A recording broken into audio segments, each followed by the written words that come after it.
Hi అండి, welcome back to Sravanthi Shetty designs. చూడండి, నేనైతే ఒక ట్రెండీ మోడల్ హ్యాండ్ డిజైన్ అయితే చూపిస్తున్నాను. ఇది డబల్ ఫోల్డింగ్ మీద ఉందండి. చూడండి, ఇలా డబల్ ఫోల్డింగ్ మీద దీన్ని శారీతో డిజైన్ చేస్తున్నాను, మా పాపదే. చూడండి, ఇలా మనం 14 ఇంచెస్ తీసుకోవాలి. ఇలా ఇటువైపున కూడా 14 ఇంచెస్ వస్తుంది.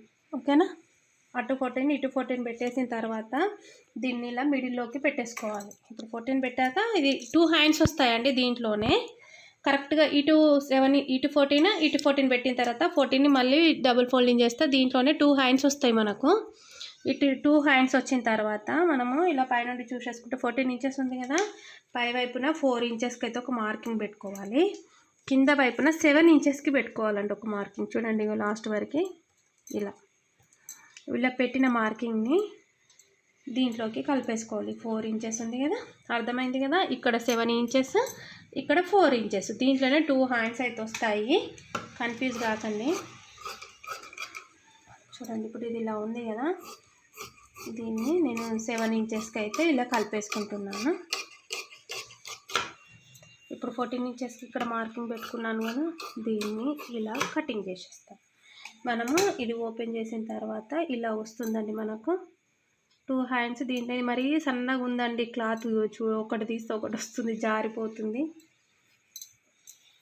ఇలా వచ్చింది. ఇప్పుడు దీన్ని ఇది ఉంది కదా, ఒక హ్యాండ్ అయితే స్టిచ్చింగ్ చేసి చూపిస్తాను మీకు. ఇది ఉంది కదా, ఇది చూడండి, ఇదంతా క్రాస్ వచ్చేసింది. ఇలా ఈక్వల్గా చూసుకొని కటింగ్ చేసుకోవాలి. ఇది సన్నగా ఉంది కదండి, అటు ఇటు జారిపోయే ఛాన్సెస్ ఉంటుంది.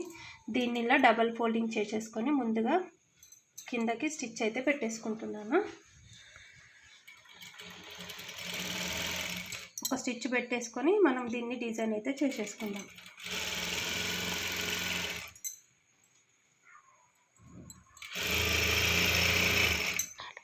చూడండి, ఇక్కడ కింద వైపున మనము చిన్న చిన్న పూసల డిజైన్ ఉన్నది కూడా మనం లేస్ వేసుకోవచ్చు. కానీ నేను అలా కాకుండా ఇది డిఫరెంట్గా ఉంటుందని సింపుల్గా ఈ లేస్ అయితే జాయింటింగ్ అయితే చేసేస్తున్నాను. మన ఇష్టం అండి, పూసలది వేసుకోవచ్చు, ఇది కూడా వేసుకోవచ్చు. ఇది కొంచెం లుక్ డిఫరెంట్గా ఉంటుందండి, డిఫరెంట్ స్టైల్గా ఉంటుంది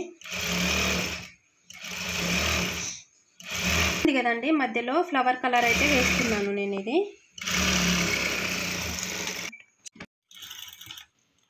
చూడండి, దీన్ని అయితే ఇలా చిన్న చిన్నగా ప్రిల్స్ అయితే పెట్టేసుకోవాలి. ఇలా ప్రిల్స్ కనిపిస్తున్నాయి కదా, ఇలా ప్రిల్స్ పెట్టేసుకుంటే మనకు ఫోల్డింగ్ అయితే నీట్గా వచ్చేస్తుంది.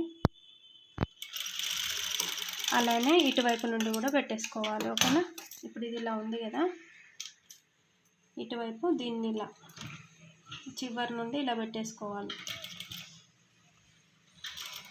చూస్తున్నారు కదా,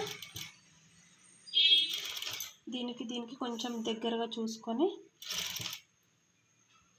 ఇలా ఇటువైపున కూడా పెట్టేసుకోవాలి. చూడండి, మనకి ఇట్లా ఫ్రిల్ ఇట్లా వచ్చేస్తుంది. హ్యాండ్కి స్టిచ్ చేసిన తర్వాత తెలుస్తుంది. హ్యాండ్ హైట్ వచ్చేసి 4 ఇంచెస్ తీసుకున్నాను. పైన 1/2 ఇంచ్ కింది 1/2 ఇంచ్ వదిలేసుకొని ఈ మెయిన్ ఫ్యాబ్రిక్కి లైనింగ్ క్లాత్ని అయితే జాయింటింగ్ చేసుకొని మనం ముందుగా ప్రిపేర్ చేసుకున్న క్లాత్ని అయితే జాయింటింగ్ చేద్దాం. చూడండి, మనం లైనింగ్ క్లాత్ మెయిన్ ఫ్యాబ్రిక్కి జాయింటింగ్ చేసుకుంటున్నాం కదా, ఇలా జాయింటింగ్ చేసినప్పుడు ఇలా ఒక స్టిచ్ పెట్టేసి ఈ క్లాత్ని లోపలికి ఇలా ఫోల్డింగ్ చేసేసుకొని చూడండి, మనకు లోపల ఉన్న లైనింగ్ క్లాత్ పైనకైతే కనిపిస్తుంది కదా, దీనిపైన నుండి ఒక పెద్ద స్టిచ్ వేసేసుకోవాలి. ఇప్పుడు మనము ముందుగా ప్రిపేర్ చేసుకున్నాం కదా, మిడిల్లోకి ఒక జాయింటింగ్ అయితే పెట్టేసుకుంటున్నాను. చూడండి, ఇక్కడ మిడిల్లో ఒక దగ్గర అయితే కలిసిపోతుంది. ఇది కలర్కి మీకు కనిపించట్లేదు కానీ చూడండి, దీనికి ఇలా ఒక పిన్ అయితే పెట్టేసుకుంటున్నాను నేను. ఈ పిన్ పెట్టేసిన తర్వాత ఇక్కడ సైడ్కి ఉంది కదండి క్లాత్, దీన్ని మొత్తం ఇలా తీసుకురావాలి. మనం తీసుకొచ్చినప్పుడు ఇక్కడ క్లాత్ మిగులుతుంది కదా, ఈ క్లాత్ని ఇలా చిన్న చిన్నగా ప్రిల్స్ అయితే ఇక్కడ పెట్టేసుకోవాలి. ఓకేనా, ఇప్పుడు ఇది మిడిల్లో ఉంది కదా, మిడిల్లో నుండి 1 ఇంచ్ వదిలేయాలండి. అక్కడ 1 ఇంచ్, ఇక్కడ 1 ఇంచ్కి వదిలేసుకొని మార్కింగ్ అయితే పెట్టేసుకోండి మీరు ఫస్ట్. ఇలా పెట్టుకుంటే మీకు క్లారిటీగా అర్థమవుతుంది. 1 ఇంచ్కి మార్కింగ్ పెట్టుకుంటే ఇప్పుడు మీకు ఎలా చెప్పాలి అని అంటే, ఇప్పుడు ఈ ఎండింగ్ ఈ చివరి ఉంది కదా, ఈ చివరి ఈ 1 ఇంచ్ నుంచి ఇటు వచ్చేటట్టుగా పెట్టుకోవాలి మనం. ఓకేనా, ఇలా ఇప్పుడు 1 ఇంచ్ అని పెట్టుకున్నా కదా, ఆ మార్కింగ్ ఇక్కడ వరకు కంప్లీట్ అవుతుంది. ఇప్పుడు మనకు ఈ క్లాత్ అంతా ఎక్స్ట్రా ఉంది కదండి, అప్పుడు మనం దీనికి చిన్న చిన్నగా ప్రిల్స్ అయితే పెట్టుకుంటాం అన్నమాట. ఓకేనా, చూడండి, ఇలా ఈ మిడిల్ పార్ట్కి రావాలి అని అంటే మనము ఇలా 2 ప్రిల్స్ పెట్టేస్తే ఈ మిడిల్ పార్ట్కి వచ్చేసింది. ఓకేనా, అర్థమైంది కదా, అందుకనే 1 ఇంచ్ పెట్టుకోమన్నాను. మళ్ళీ ఇక్కడ 2 ప్రిల్స్ పెట్టేసుకుంటే మనకు ఇప్పుడు ఈ క్లాత్ కూడా మనకి సెట్ అయిపోతుంది. ఇలా చూడండి మార్కింగ్ దగ్గరకు వచ్చేసింది కదా. ఈ క్లాత్ని మొత్తం పైన వైపుకి తిప్పేసుకుంటూ ఒకటి అయితే ఇలా కుచ్చు అయితే పెట్టేసుకోవాలి. బాగుంటుందండి, చాలా బాగుంటుంది డిజైన్ ఇది. చూడండి ఇప్పుడు అర్థమైంది కదా మీకు.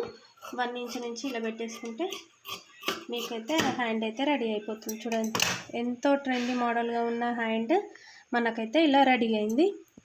ఎంత బాగుంది కదా. దీన్ని మనము లోపల చిన్న షార్ట్ హ్యాండ్ పెట్టాం కదండి, హ్యాండ్ లేదు అనే ఫీలింగ్ లేకుండా ఇలా పడుతుంది. జస్ట్ నా చేయి పెట్టి చూపిస్తాను చూడండి. ఇగో ఇలా ఇక్కడ పైన ప్రిల్స్ లాగా లేస్తుంది, మళ్ళీ కిందికి కూడా మనకు ఇలా వస్తుందండి హ్యాండ్. ఓకేనా. ఇది తర్వాత నేను ఫైనల్లో ఫ్రాక్ అంతా స్టిచ్ అయిపోయిన తర్వాత కూడా దాని లుక్ ఎలా ఉందో చూపిస్తాను. ఇంకా మన ఛానల్లో చాలా మంచి మంచి వీడియోస్ అయితే పెడతానండి, ఎందుకంటే అన్ని డిజైనర్ డ్రెస్సెస్ నేను స్టిచ్చింగ్ చేద్దాం అనుకుంటున్నాను. తప్పకుండా మీరైతే ఫాలో అవ్వండి. ఓకేనా. హ్యాండ్ డిజైన్ అయితే ఇలా ఎంత బాగుంది చూడండి, చిన్న చిన్న ప్రిల్స్ లాగా. ఓకే.